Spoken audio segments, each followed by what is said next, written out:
செய்திகள் தொடர்கின்றன. அர்ஜென்டினா தலைநகர் பியூனோஸ் அயர்ஸ் நகரில் ஓரின சேர்க்கையாளர்கள் ஒன்று கூடி பிரம்மாண்ட பேரணி நடத்தினார்கள். அர்ஜென்டினாவில் ஓரின சேர்க்கையாளர்கள் ஒன்று கூடி அமைப்பு ஒன்றை உருவாக்கியுள்ளனர். ஆண்டுதோறும் அங்கு தங்களது கோரிக்கையை வலியுறுத்தி ஓரின சேர்க்கையாளர்கள் பிரம்மாண்ட பேரணி நடத்துவார்கள். இதேபோல் நேற்றும் பியூனோஸ் அயர்ஸ் நகரில் பிரம்மாண்ட பேரணி நடைபெற்றது. நூற்றுக்கணக்கான ஓரின சேர்க்கையாளர்கள் இந்த பேரணியில் விதவிதமான ஆடை அலங்காரங்களை செய்து கொண்டு ஊர்வலமாக சென்றனர். அவர்களின் தோற்றமும் ஒப்பனையும் காண்பவர்களை பிரமிக்க வைத்தது. ஓரின சேர்க்கையாளர்கள் தங்கள் விருப்பப்படும் பாலினத்தை தேர்ந்தெடுத்துக் கொள்ள சட்டம் கொண்டுவர வேண்டும் என்று அப்போது வலியுறுத்தப்பட்டது. சீனாவின் ஹீனன் மாகாணத்தில் உள்ள ஒரு ஆற்று பாலத்தில் லாரி ஒன்று அளவுக்கு அதிகமாக மணல் ஏற்றிக் கொண்டு சென்றபோது அந்த பாலம் திடீரென்று இடிந்து விழுந்தது. அதிர்ஷ்டவசமாக இந்த விபத்தில் யாரும் உயிரிழக்கவில்லை. சீனாவின் ஜியாங்சங் நகரில் ஒரு சிறிய ஆற்று பாலம் ஒன்று உள்ளது. 34 ஆண்டுகளுக்கு முன்னர் கட்டப்பட்ட இந்த ஆற்று பாலத்தின் வழியாக லாரி ஒன்று 15 டன் மணலை ஏற்றிக் கொண்டு சென்று கொண்டிருந்தது. அப்போது திடீரென்று அந்த ஆற்று பாலம் பாரம் தாங்காமல் இடிந்து விழுந்தது. இதில் லாரியின் ஓட்டுநர் உட்பட 3 சிறு காயங்களோடு அதிர்ஷ்டவசமாக உயிர் தப்பினர்.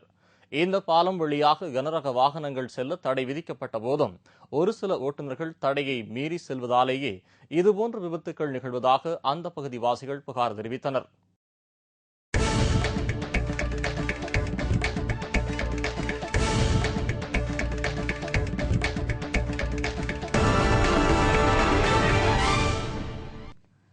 இந்தியா வெஸ்ட் இண்டீஸ் அணிகளுக்கு இடையேயான முதல் டெஸ்ட் போட்டியில் வெஸ்ட் இண்டீஸ் அணி வீரர் சந்தர்பால் அபாரமாக ஆடி சதமடித்தார்.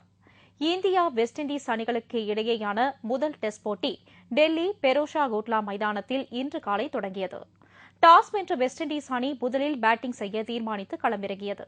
அந்த அணியின் சந்தர்பால் சிறப்பாக விளையாடி சதமடித்து 111 ரன்களுடன் களத்தில் உள்ளார். இந்திய தரப்பில் ஓஜா 3 விக்கெட்டுகளை வீழ்த்தினார். இன்றைய முதல் நாள் ஆட்ட நேர முடிவில் வெஸ்ட் இண்டீஸ் அணி 5 விக்கெட் இழப்பிற்கு 256 ரன்கள் எடுத்துள்ளது. இதனிடையே வெஸ்ட் இண்டீஸ் துவக்க வீரர் பிராத்வைட்டை இந்திய கேப்டன் தோனி ஸ்டம்பிங் செய்ததன் மூலம் அதிக விக்கெட்டுகளை சாய்த்த முதல் இந்திய விக்கெட் கீப்பர் என்ற சாதனை படைத்தார். மீண்டும் முக்கிய செய்திகள். பக்ரீத் பண்டிகை நாளை கொண்டாடப்படுவதையொட்டி முஸ்லிம் சமுதாய மக்களுக்கு குடியரசுத் தலைவர், பிரதமர் மற்றும் தலைவர்கள் வாழ்த்து தெரிவித்துள்ளனர். அணுமின் நிலையம் முழு பாதுகாப்பானது என்று முன்னாள் குடியரசுத் தலைவர் அப்துல் கலாம் கூறியுள்ளார். ஆனால் அவரது கருத்தை ஏற்க முடியாது என்று போராட்டக் குழுவினர் தெரிவித்துள்ளனர். புதிதாக நியமிக்கப்பட்ட 6 அமைச்சர்கள் ஆளுநர் மாளிகையில் இன்று பதவியேற்றுக் கொண்டனர்.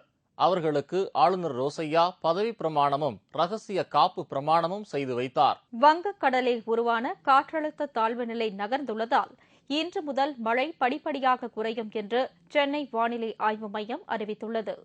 இத்துடன் செய்திகள் நிறைவடைந்தன. மீண்டும் செய்திகள் இரவு 10 மணிக்கு.